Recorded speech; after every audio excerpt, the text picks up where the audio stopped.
So I think this is another example of the grooming of the many by the few through entertainment.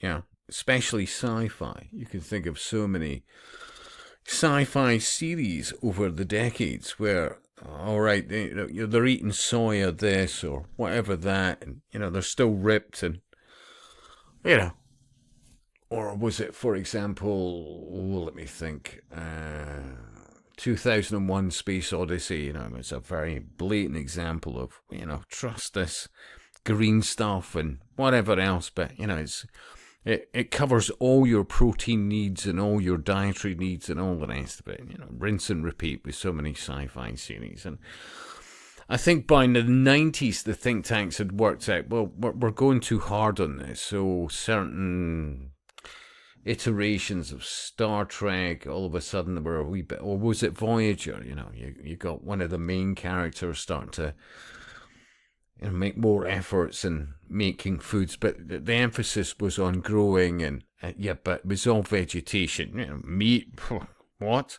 I mean, what was it?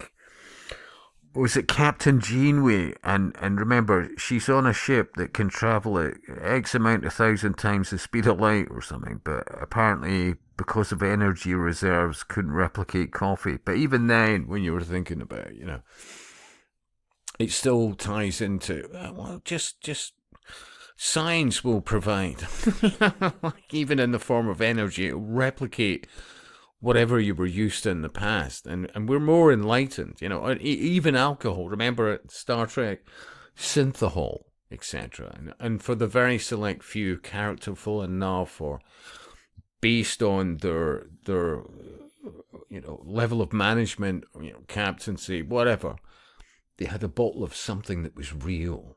But that still goes back to the occult, because the occultists still want the real stuff, the good quality, the fine food. But for the rest of us, nah.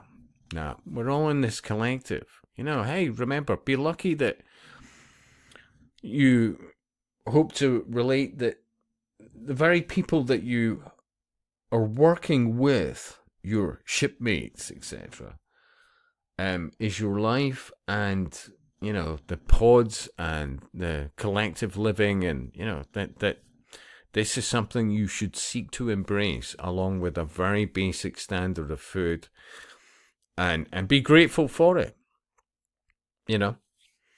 And this narrative has been going on for a very long time. I think of armies, field rations, blah blah blah.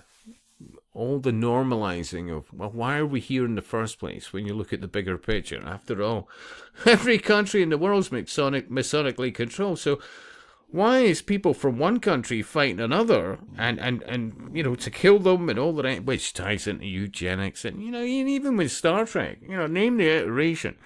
Hundreds of billions potentially have to die based on the good fight that never seems to be over. It always just flares up again, and it always ties into eugenics. But remember, it's collectivism on steroids.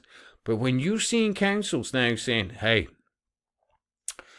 we're going to have to tax people differently for even offering meat as regards potential businesses. I mean, honestly, it's all in the cards. It's all coming.